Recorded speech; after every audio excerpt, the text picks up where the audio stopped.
이 시간 우리에게 주신 하나님의 말씀은 신약 성경 로마서 7장 24절부터 8장 8절까지 보겠습니다. 로마서 10장 24절부터 보겠습니다. 오라 나는 건고한 사람이로다. 이 사마의 몸에서 너를 누가 나를 건져내랴. 우리 주 예수 그리스도로 말미암아 하나님께 감사하리로다. 그런즉 내 자신이 마음으로는 하나님의 법을, 육신으로는 죄의 법을 섬기노라.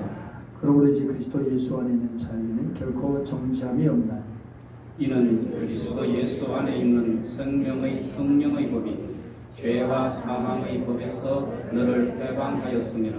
율법이 육신으로 말미암아 연약하여 할 수 없는 그것을 하나님은 하시나니 어째로 말미암아 자기 아들을 죄 있는 육신의 모양으로 보내 육신의 죄를 정하시나.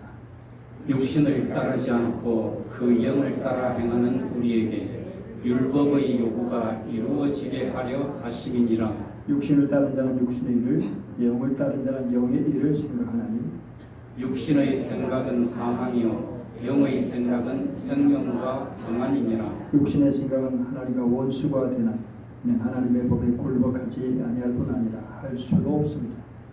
육신에 있는 자들은 하나님을 기쁘시게 할 수 없느니라. 같이 한 마지막 있죠. 만일 너희 속에 하나님의 영이 거하시면 너희가 육신에 있지 아니하고 영에 있나니 누구든지 그리스도의 영이 없으면 그리스도의 사람이 아니니라. 아멘. 그러므로 우리가 믿음으로 의롭다 하심을 받았으니 우리 주 예수 그리스도로 말미암아 하나님과 화평을 누리자라고 하죠. 그리고 6장 8절 보면 만일 우리가 그리스도와 함께 죽었으면 또한 그와 함께 살 줄을 믿느니라고 합니다. 이 함께라는 말은 동참, 교제, 같이라는 뜻인데 이 용어는 결혼 생활과 관련된 그런 말이기도 합니다.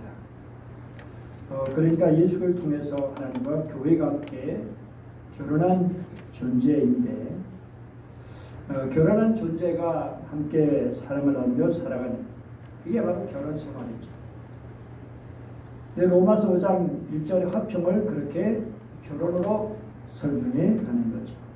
그런데 7장에 가서 보면 그 결혼 생활이 잘 되지가 않습니다. 우리가 하나님과 결혼했는데 문제는 과거에 잘못된 그런 습관들이 있는 겁니다. 그게 하루아침에 없어지는 게 아니죠. 그래서 결국 결혼 생활이 파탄이 나기도 합니다. 7장을 보면 사도 바울 자신도 놀랐습니다. 평생 말씀과 함께 하나님과 함께 산다고 살았는데 예수님 만나보니까 자기가 다 잘못 산 거예요.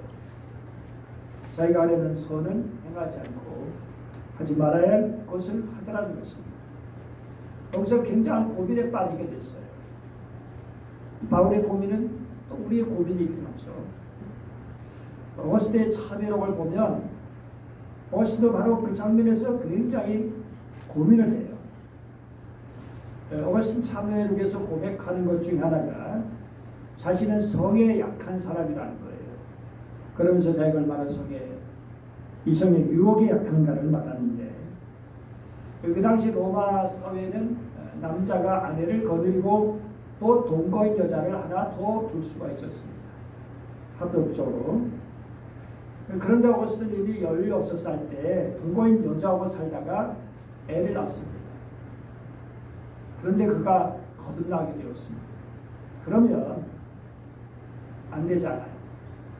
그런데 또 동거인을 얻었습니다. 그리고 약혼한 여자와 결혼을 하게 되어 있습니다. 여기서 고민하는 거예요. 내가 도대체 이게 뭐냐? 그리스도 안에서 새로운 사람이 되었는데 그래서 그 약혼을 파혼하고 동거인 여자를 보내고 그때부터 혼자 살기 시작했습니다. 그러면서 어거스틴이 한 말이 있습니다. 죄란 뭐냐? 의지의 빈약이다. 의지의 빈곤이다. 여러분 이해가 되십니까? 제가 전에 사진도 보여드렸고 우리 교회 동해 강사로 모시고 싶은 그런 분이 있는데 이영길 목사님께서 중남구 면목동 동일교 계실 때 장로님 봐드리기도 했고 글로벌 찬양의 교회를 섬기는 안웅길 목사님입니다. 기독교 방송 새롭게 하소서 등 간증 프로그램에 출연해서 잘 알려진 그런 분이 되었습니다. 이 목사님 섬기는 교회는 조폭이 많습니다. 근데 이 안 목사님께서 이제 말할 걸 보면 그 범죄자 조폭들이 말씀에 감동을 잘 받는다는 거예요. 근데 또 잘 무너진다는 겁니다. 감동도 잘 받고 결단도 잘하는데 의지가 약한 거예요. 선한 의지가. 근데 바울이 또 하나 본 게 있습니다. 왜 그걸 못 이기냐? 죄악에 길들여져 있기 때문에. 우리 사람들이 영어를 왜 잘 못할까요? 그렇게 오래 영어를 배워도 간단한 한국말에 길들여져 있기 때문에 그래요. 그래서 영어로 잘 안 돌아가요. 미국 사람에게 우리는 휘친하고 치킨하고 잘 구분이 안 된다 이렇게 말하면 미국 사람도 웃으면서 아니 그게 어떻게 구분이 잘 안 되냐? 휘친은 휘친이고 치킨은 치킨이지. 들은 얘기인데 전남 순천에 짱뚱아 식당이 있는데요. 짱뚱아 식당. 그 집은 근데 이 짱뚱으로 유명한 보다는 욕쟁이 할머니로 유명해요. 이름하여 욕보 할머니, 할매 집입니다. 전교에서 욕대하면 이분이 1등 할 거예요. 근데 얼마 유명한지 그 욕을 들으러 부산에서까지 온다는 거예요. 그런데 이분이 예수를 믿고 싶어서 교회에 갔습니다. 근데 교회 가서 제일 괴로운 게 뭘까요? 욕을 하고 싶은 거예요. 욕을 하고 싶은데 이게 못 찾겠는 거예요. 예배 시간에 찬송 부르고 기도하고 그래야 되는데 막 욕을 하고 싶어서 견딜 수가 없는 거야. 그냥 간신히 참고 예배 끝나고 혼자 밖에 나가서 신나고 했다는 거예요. 여러분 이게 우리가 잘못된 것에 익숙해진다는 거예요. 하나님께 익숙해지기까지 얼마나 힘들고 어려운가를 잘 보여주는 겁니다. 이런 과정을 우리가 어떻게 넘을 것이냐. 술꾼이었다가 목사가 된 분이 있는데 그분 가운데 우리 목사님 이제는 술 냄새 맡고 싶지 않으시죠? 그러죠? 아니 무슨 말을 해요? 지금도 길 가다가 술집이 50m 앞에 있으면 술 냄새가 나서 견디지 못합니다. 그럼 어떻게 이겨요? 이기는 방법 딱 하나 있습니다. 주변을 살펴서 가게 가서 우유 한 잔 벌컥하고 마시면 술 맛이 쫙 달아납니다. 예수 믿고 30년이 다 지났는데 그리고 나이가 70이 넘었는데 술 냄새를 끊을 수 없다는 거예요. 그러니 그 술을 이기기 위해서 얼마나 많은 노력을 했겠습니까? 로마서 7장 15절 말씀 보면 내가 하는 일을 도무지 알 수 없습니다 라고 해요. 내 영혼 새롭게 되었는데 내가 하는 일마다 반대하는 어떤 힘이 내 안에 있다는 것입니다. 내가 하려는 일마다 방해를 와요. 결국 성령과 육신의 법이 내 안에 따로 존재하고 그것이 싸우고 있는 겁니다. 바울 같은 사람도 거듭났다고 해서 예수 습관이 단번에 사라지는 것이 아니라는 거예요. 내가 하고자 하는 대로 성령의 사람이 될 수 없다. 성령의 사람으로 살 수 없다는 거예요. 급기야는 절망까지 합니다. 내 힘으로는 할 수 없습니다. 나는 비참한 사람입니다. 누가 이 죽음의 몸에서 나를 건져주겠습니까? 7장 25절에 갑자기 우리 주 예수 그리스도로 말미암아 하나님께 감사하리로다. 예수 그리스도께서 우리를 이 절대적인 절망에서 궁극적으로 구원해 주신다는 거죠. 그리고 거기다 구체적인 해답을 8장에서 말하는 거예요. 그러니까 로마서 8장은 로마서 5장 1절 11절 그 빛 안에서 읽을 필요가 있어요. 발전해서 어떻게 나라를 극복하고 정말 하나님과 화평으로 들어갈 수 있느냐라고 하는 것입니다. 1절 같이 읽어보죠. 시작. 그러므로 이제 그리스도 예수 안에 있는 자에게는 결코 정죄함이 없나니. 자, 여기서 중요한 건 먼저 그리스도 예수 안에 있는 자입니다. 여러분, 그리스도 예수 안에 있는 사람은 어떤 사람이냐라고 하는 것입니다. 로마서 5장 1절 보니까 예수 그리스도를 믿었어요. 그런데 그것까지 다 되는 게 아니에요. 무슨 말이죠? 그 믿음을 하나님이 인정해 주셔야 됩니다. 그래서 그게 의롭다 하시는 거예요. 하나님께 의롭다 하심을 받고 그 다음에 하나님과 화평을 누리는 사람. 하나님의 원리 이제는 싫지 않고 하나님이 좋은 거야. 하나님이 가깝고. 그래서 예배드리고 기도하고. 그냥 교회 다니는 사람이 아니라 여러분 지금 예수 그리스도 안에 계십니까? 예수 그리스도를 믿으십니까? 하나님께서 여러분을 의롭다고 여기신다고 확신하십니까? 정말 성령님이 여러분 안에 계십니까? 그래서 하나님과 화평의 삶을 살고 계십니까? 소리가 줄어드는 것 같아요. 왜 그렇죠? 싹 줄어들어. 여러분 예수 그리스도 안에 거하는 사람, 이런 사람은 뭐가 없다고요? 정죄함이 없다. 그러면 이 정죄함이 없다는 말이 무슨 말일까요? 그걸 잘 보여주는 것이 누가복음 15장의 탕자의 비유입니다. 탕자가 아버지께로 돌아오는데 그냥 돌아오는 게 아니라 무슨 말을 하려고 연습하며 왔어요. 그 말이 뭘까요? 내가 하늘과 아버지께 죄를 얻었사오니 지금부터는 아버지의 아들이라 일컬음을 감당하지 못하겠다. 나를 품꾼의 하늘로 보소서. 아버지한테 가서 할 말을 각본을 만들어 놓은 겁니다. 물론 진심에서 한 말이겠지만. 그래서 아버지께 갈 때까지 계속 연습을 하는 거예요. 근데 아버지께로 딱 이제 돌아가서 아버지 거리에 오는데 아직 거리가 먼데 그를 보고 아버지가 어떻게 시근이 여고 달려가 목을 안고 입 맞추는 거예요. 그런데 여러분 딱 한번 잠시 입 맞춘 것일까요? 오래 입 맞췄다는 거예요. 어떻게 아냐? 입 맞춤이 헬라어 단어로 보면 알 수 있어요.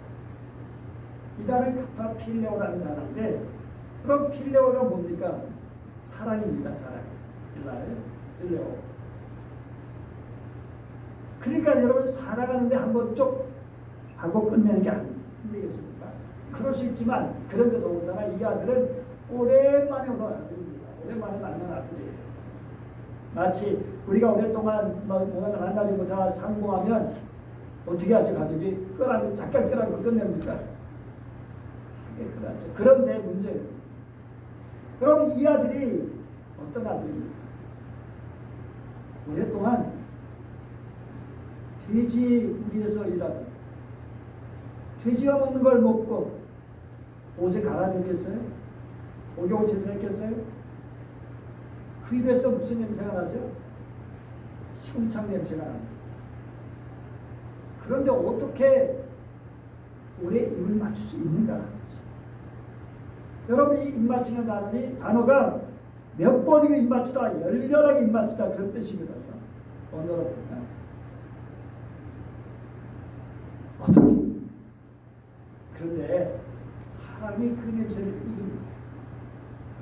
손양호 목사님 어떻게 남의 환자 그 피고름을 빨아줄 수 있었을까요? 그게 정상적인 사람 못합니다. 사랑. 그게 있습니다. 여러분 또 하나 생각할 수 있는 것은 이 아들이 뭘 연습하고 왔다고요? 나를 품꾼의 하나로 써주소서.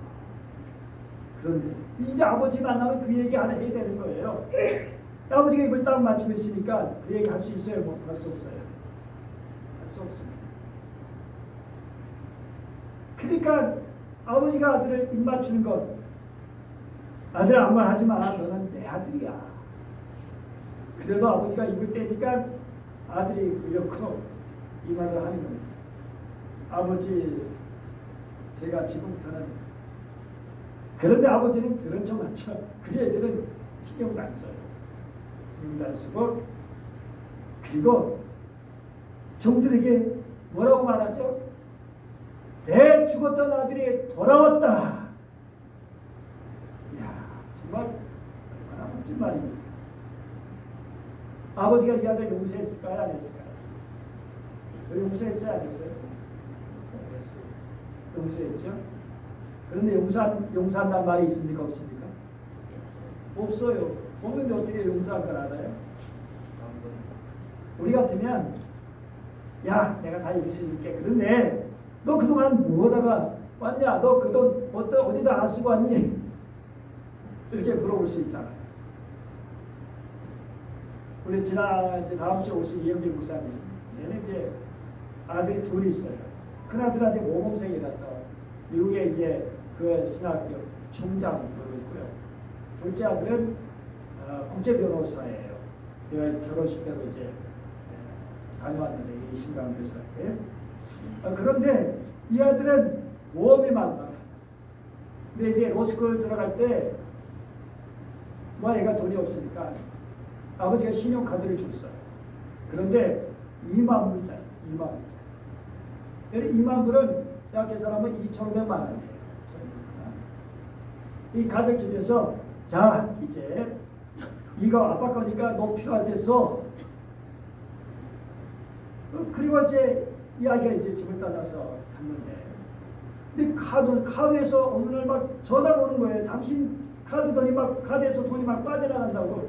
그때 목사님이 그건 내가 아들한테 준 거니까 얼마든지 주시오. 근데 나중에 지출 명세서 왔는데 얼마 쓰냐면 16,000불을 썼다는 거예요. 2천만 원 정도 쓴 거예요. 야, 그때 목사님 월급이 2,000불이었는데 8차례지 사례비를 다 쓰고 만 거예요. 처음에는 뭐 화가 나더라는 거예요. 이놈의 도대체 이만 돈을 어디다 쓴 거야? 막 그렇게 묻고 싶은 마음이 톱니까지 올라오는 거예요. 그런데 이제 아들이 왔어요. 목사님 말했어요. 아들, 내가 너에게 아무 말도 묻지 않겠어. 됐어. 그리고 끝내셨대요. 그러니까 이 아들이 자기가 혼날 줄 알았는데 아버지가 그렇게 말하니까 아버지 등을 탁 치면서 아버지하고 아들이 이런 거야? 내가 이제 갚을게. 그리고 이제 다 정리가 됐어요. 근데 이제 목사님 은퇴하시고 장신대 이제 개원 교수로 강의하러 이렇게 나오시게 됐는데, 나오시기 전에 이 아들이 전화를 해가지고 아빠, 한국에 나서 걱정하지 마. 아빠 필요한 거 내가 다 해줄게. 우리 서울에 이제 오셔가지고 강의를 하게 됐는데 딱 오늘 차를 닦아준 거예요. 그런 차를. 아빠 이거 써. 나 그거 소나타만 있어도 되는데. 아니 아빠 집에 있지 그래. 강의도 하고 그런데 아빠 집에 이거 써야 돼. 그리고 그래서 딱 주고 더군다나 신용카드를 딱 주다니. 아빠 이거 마음대로 써. 그런데 이상하죠. 아들은 아버지 거 마음대로 쓰는데 아버지는 그렇게 쓸 수 없다라는 거예요. 그래서 카드를 돌려줬대. 지금 생각하면 후회가 되기도 하잖아요.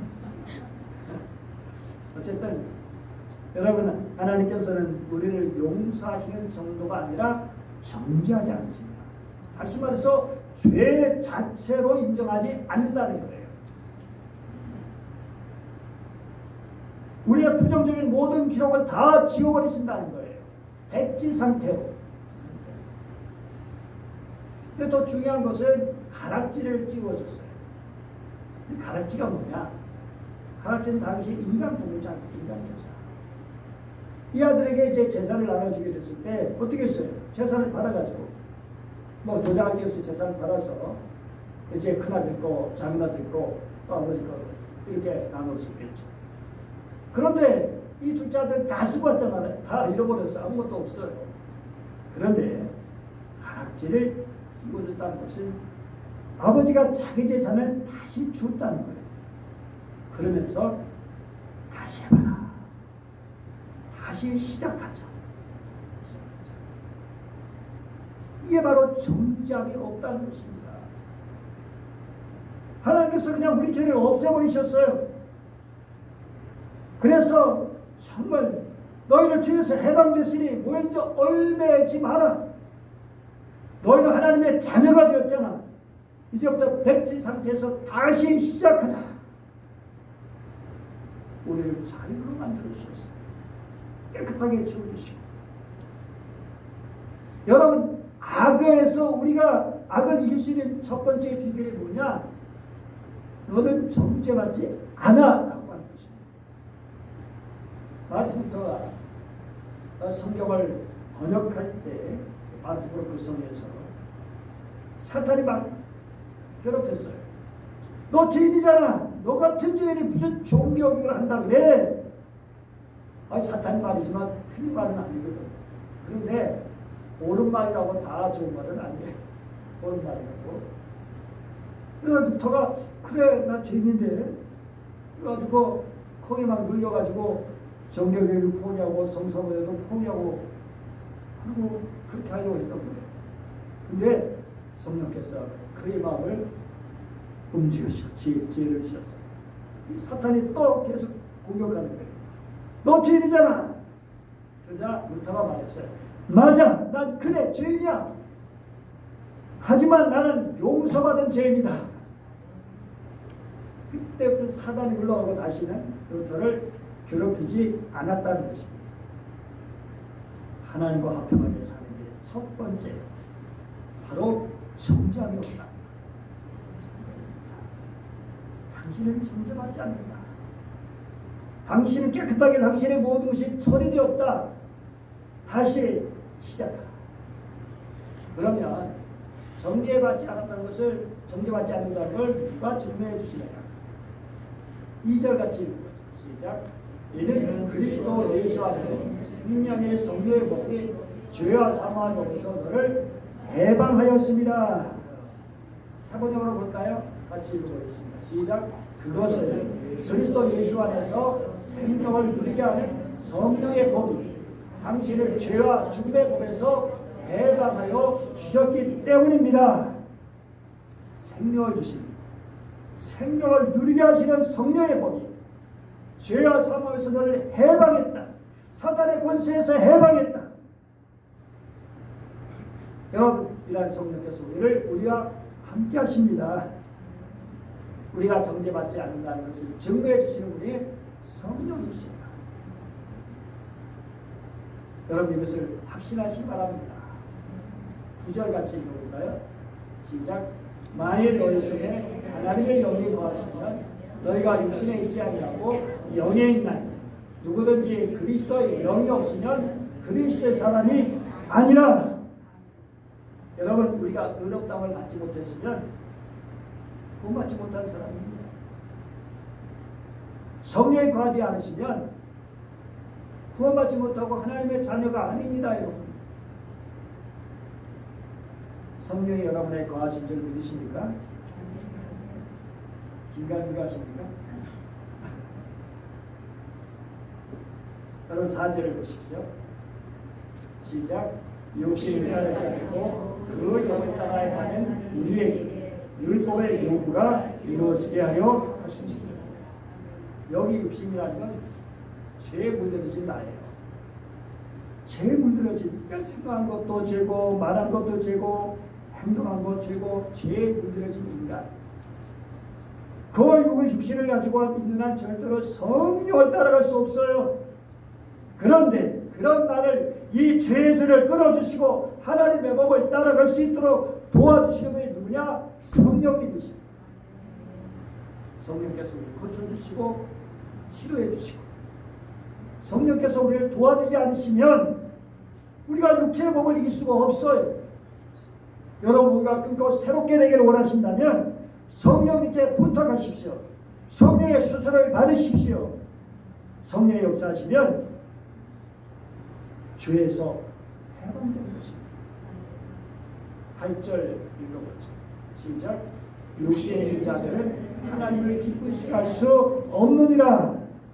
이것을 반대로 하면 어쩌죠? 성령 안에 있는 사람은 하나님을 기쁘시게 할 수 있다. 여러분 그렇습니다. 성령 안에 있는 사람 하나님을 기쁘시게 할 거예요. 하나님이 좋아요. 예수님이 좋은 걸 어떡합니까? 자, 예수님 싫으신 분 손 들어보세요. 하나님 나 싫어. 한 분도 없나요? 예수님이 좋아요. 하나님이 좋은 거예요. 하나님을 즐거워하라. 하나님을 즐거워하라. 멋있죠? 하나님을 즐거워하라. 우리 신앙생활 잘하는 거는 하나님 즐거워하는 거예요. 여러분 부부간에 서로 미워지면 어떻게 되죠? 그럼 이제 문제가 생겨요. 딴 일이 생길 수 있어요. 부부가 즐거워하는데 무슨 딴 일이 생길 수 있어요? 서로 즐거워하는데, 서로 좋아하는데.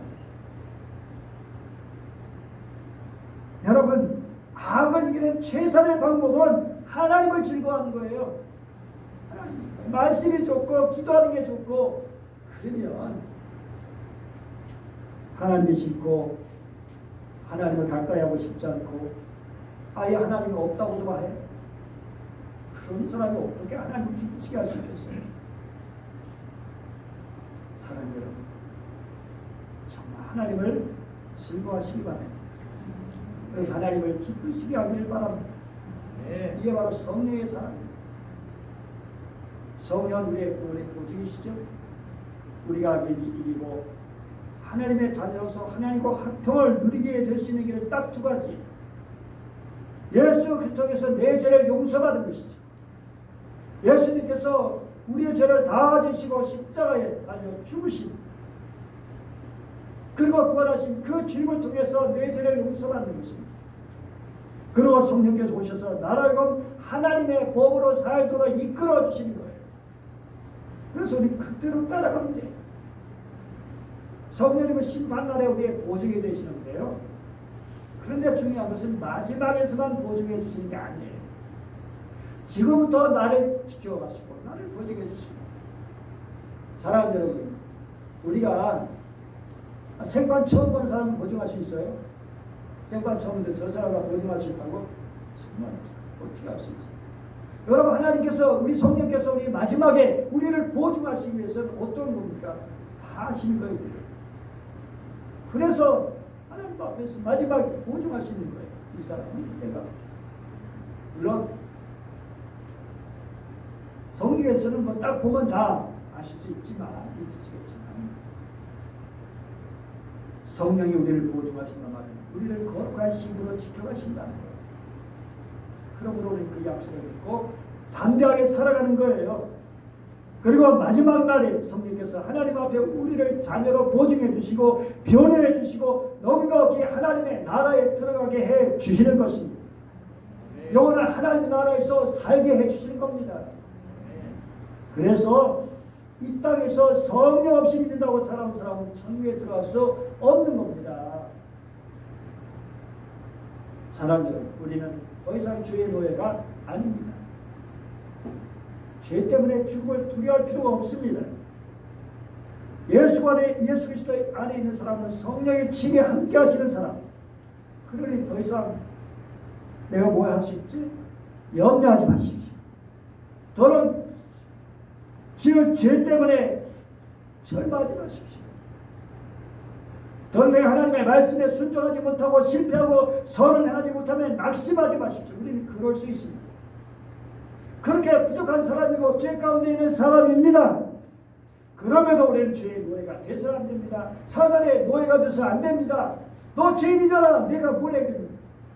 그래 나 죄인이야. 그러나 나는 성령에서 정지하지 않는 그런 사람이야.